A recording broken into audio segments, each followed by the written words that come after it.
A ver, ¿qué pasa cuando la espera se vuelve insoportable? Hoy vamos a explorar justo eso, esa tensión que hay entre esperar con paciencia el regreso de Cristo y, por otro lado, los peligros de esa impaciencia que nos hace querer saberlo todo, pero ya. Vamos a ver por qué la Biblia pone el foco en prepararnos, en estar listos, en vez de vivir con la ansiedad de predecir fechas. Bueno, este es el plan para hoy. Primero, vamos a ver por qué la impaciencia en este tema es tan peligrosa. Después, definimos bien qué es paciencia y qué es impaciencia. Luego, nos metemos de lleno en las advertencias de la Biblia, revisamos una lección del pasado que, de verdad, lo deja todo muy claro y cerramos con el enfoque que las Escrituras nos proponen. Ok, vamos a arrancar. Y es que si algo nos ha enseñado la historia, es que la prisa, esa necesidad de saber qué va a pasar, puede llevar a errores, y errores graves. Y bueno, cuando el tema es la venida de Cristo, esto se cumple, pero con creces. Y es que aquí está el meollo del asunto. La impaciencia ha sido, literalmente, la raíz de errores de fe garrafales y de un sufrimiento humano tremendo. Ojo, no estamos hablando de una simple curiosidad. Es un estado mental que empuja a tomar decisiones que pueden cambiar una vida por completo. Y no para mejor. Y esto no es teoría, para nada.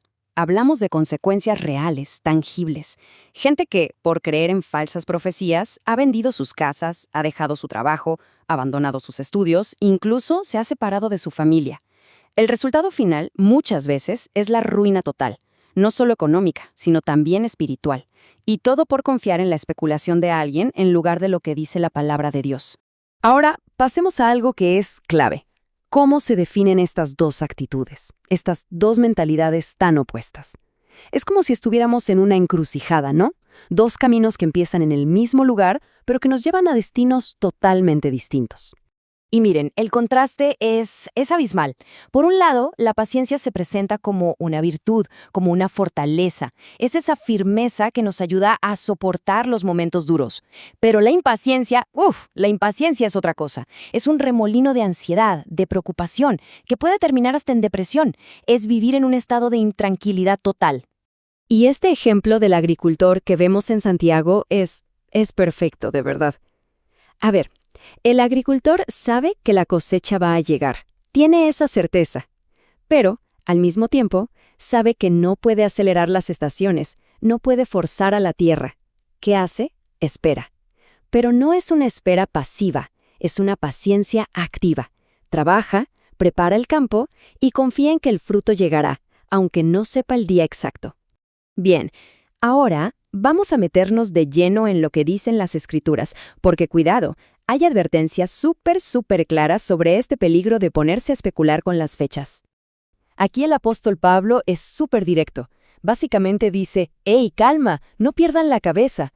Es una advertencia para no dejarse alarmar así nomás por rumores o supuestos mensajes que dicen, ya llegó el día. Es un llamado a tener los pies bien puestos sobre la tierra, a tener una fe sólida que no se tambalee con la primera alarma. Y esta declaración de Cristo, bueno, esto lo cierra todo. Pensemos un momento. Si ni los ángeles, ni siquiera el propio Hijo, en su ministerio aquí en la tierra, sabían el día o la hora, ¿cómo es posible que un ser humano crea que sí puede saberlo? Es que cualquier intento de fijar una fecha choca de frente con lo que Él mismo dijo, así de claro. Y si miramos los evangelios, vemos un patrón clarísimo. Cada vez que surge la pregunta, ¿cuándo?, la respuesta es súper consistente. El enfoque nunca, pero nunca, es dar una fecha. El mensaje siempre es el mismo. Ojo con que los engañen. Ese conocimiento no les toca a ustedes y, lo más importante, estén alerta, estén preparados. Ok, para que esto no se quede en teoría, vamos a ver un caso práctico, una lección del pasado. Hay una historia en el Antiguo Testamento que nos muestra de forma brutal qué pasa cuando la impaciencia lleva a la desobediencia. Pensemos en la escena por un momento. El pueblo de Israel, en pleno desierto, están cansados, hartos de esperar. Y en un momento deciden que ya está, que ellos saben más que Dios. La frustración los desborda y se lanzan a una batalla que se les había dicho explícitamente que no pelearan en ese momento. ¿Y saben cómo empezó todo? Con una queja.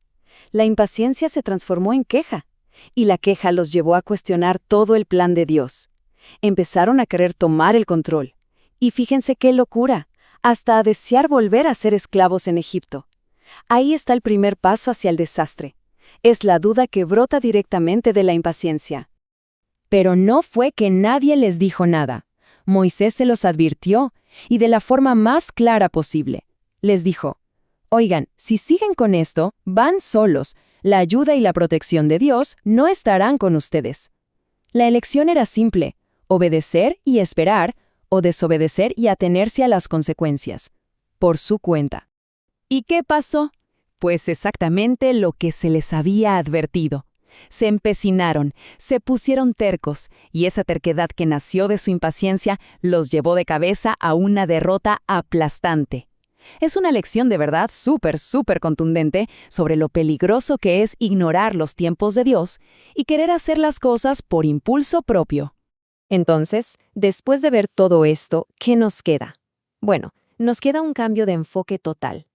La idea es dejar de obsesionarnos con la pregunta ¿cuándo? Y empezar a enfocarnos en la pregunta ¿cómo? ¿Cómo esperamos? Miren, el gran mensaje de la Biblia sobre este tema no es un acertijo para que descifremos un código secreto. Es un llamado mucho más personal, mucho más práctico. Es un llamado a vivir preparados, a vivir en santidad. Y ojo, santidad no es una palabra rara o mística, ¿eh? Significa simplemente vivir de una manera que refleje lo que es bueno y correcto, buscando honrar a Dios con lo que hacemos todos los días. Y aquí, el apóstol Pedro lo une todo de una forma genial. Nos dice que la paciencia del Señor, o sea, este tiempo de espera que estamos viviendo, es en realidad una oportunidad para la salvación. Nos anima a usar este tiempo para vivir de una forma que le agrade, o sea, en paz y sin buscar problemas, siendo personas íntegras. Y este principio de Deuteronomio pone las cosas en su lugar. Nos da un límite súper sano y claro. Hay cosas, como las fechas exactas de los eventos futuros, que le pertenecen solo a Dios. Son, por así decirlo, sus cosas secretas. Nuestro papel no es andar de detectives tratando de descubrir esos secretos, sino ocuparnos de lo que sí nos ha sido revelado, vivir de acuerdo a sus enseñanzas. Así que, al final, todo se reduce a esto. El verdadero reto no es adivinar una fecha en el calendario, es mirarnos al espejo y preguntarnos cómo estamos viviendo hoy.